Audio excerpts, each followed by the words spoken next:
Bueno, vamos directos al grano. Hoy toca mapear el continuo clínico de la patología endometrial. Es un viaje interesantísimo, desde la aparición de esos síntomas iniciales que parecen no tener importancia, hasta enfrentarnos a las verdaderas complejidades de un proceso maligno en el cuerpo uterino. Resulta fascinante ver cómo la medicina actual identifica, clasifica y ataca estas enfermedades. Así que, sin más rodeos, vamos a desgranarlo paso a paso. Para empezar, siempre surge la misma duda inicial. ¿Cuál es la gran bandera roja? Y la verdad es que la respuesta no admite debate. El sangrado uterino anormal es el evento clave que hace saltar absolutamente todas las alarmas, sobre todo si ocurre después de la menopausia.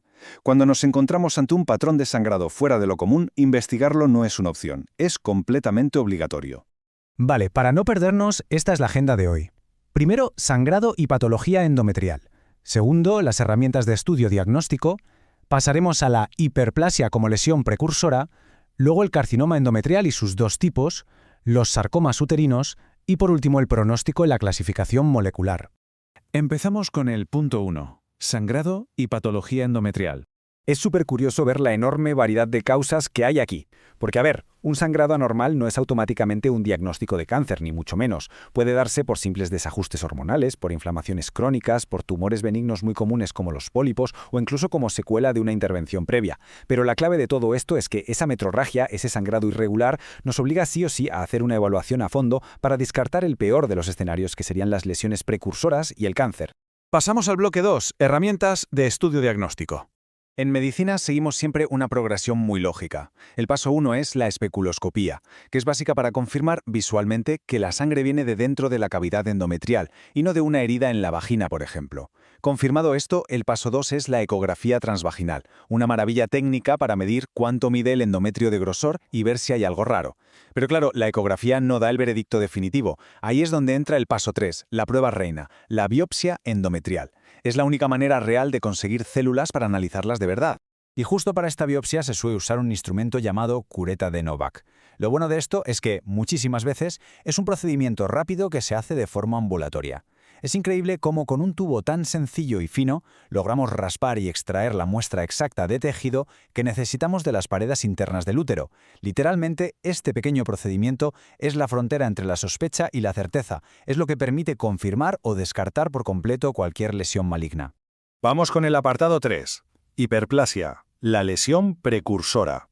Para entender bien cómo se llega a un tumor, primero hay que conocer a su precursor. La hiperplasia endometrial consiste básicamente en que las glándulas del endometrio empiezan a crecer de forma descontrolada. ¿Y el principal culpable? Pues una exposición larguísima a los estrógenos sin que haya progesterona para hacerles frente. Imaginemos que el estrógeno es el acelerador del crecimiento celular y la progesterona es el freno. Si falla ese freno de manera crónica, las células se multiplican a lo loco y preparan el terreno perfecto para un problema muchísimo mayor. Pero ojo, porque aquí hay una diferencia que cambia las reglas del juego. Si el laboratorio nos dice que es una hiperplasia sin atipia, el riesgo de que acabe en cáncer es pequeñísimo, de apenas un 1%, y suele solucionarse por sí solo o con un tratamiento mínimo. Pero si la hiperplasia es con atipia, cuidado, ahí las células ya muestran formas raras y núcleos irregulares, y el riesgo de progresión se dispara hasta casi un 30%.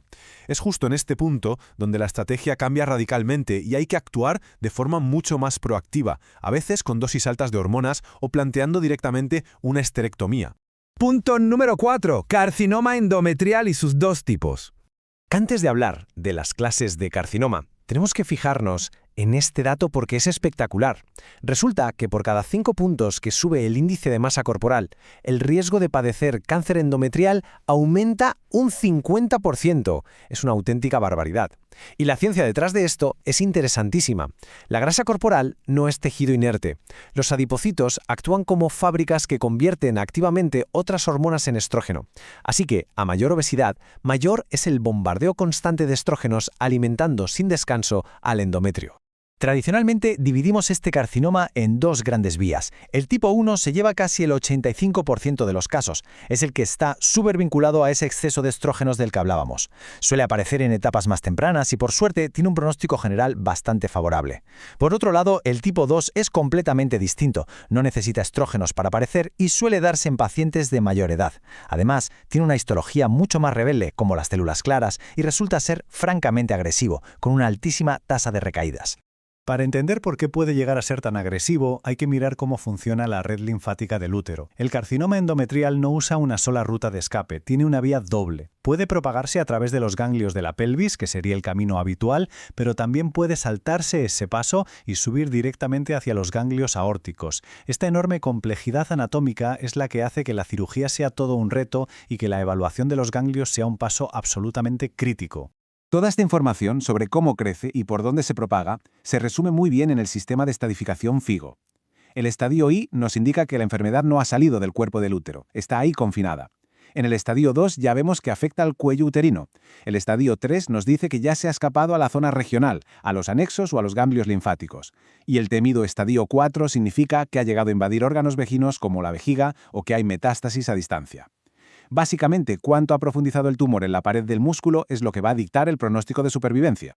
Llegamos al bloque 5, sarcomas uterinos, unas entidades verdaderamente agresivas. A ver, mientras que los carcinomas vienen de las glándulas, los sarcomas juegan en otra liga completamente distinta. Son súper raros, apenas un 3 o 4% de las neoplasias malignas del útero, y nacen del propio tejido muscular o conectivo. Muchas veces dan la cara como un bulto que crece rapidísimo y que al principio hasta se puede confundir con un mioma benigno. Y lo más peligroso es que su vía de escape preferida no son los ganglios, sino la sangre. Tiene una tendencia brutal a diseminarse rapidísimo por vía hematógena hacia los pulmones o el hígado, lo que por desgracia les confiere un pronóstico general bastante negativo. Si miramos el árbol genealógico de las células, podemos entender por qué estos tumores son tan diferentes. Partiendo del tejido embrionario, el mesodermo, salen distintas ramas celulares. Del tejido muscular liso se forman los leiomiosarcomas. Y por otro lado, de zonas más complejas del conducto de Müller pueden aparecer los carcinosarcomas. Comprender exactamente esta raíz embriológica es un trabajo minucioso, pero vital para que se pueda clasificar correctamente esta variedad tan inmensa de tumores bajo el microscopio. Y llegamos por fin a la sexta y última sección: pronóstico y clasificación molecular.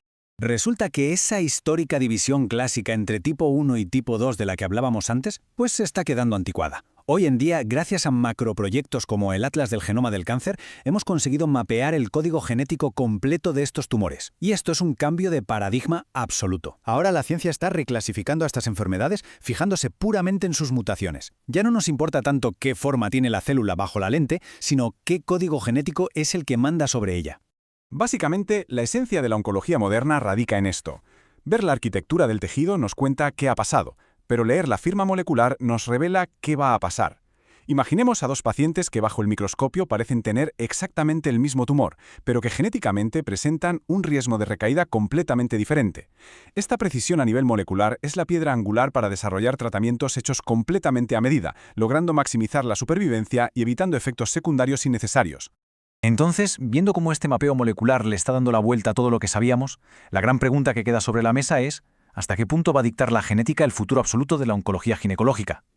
Es fascinante pensar en la revolución médica que tenemos por delante. Con esta reflexión cerramos el análisis de hoy. Muchísimas gracias por el interés y hasta la próxima.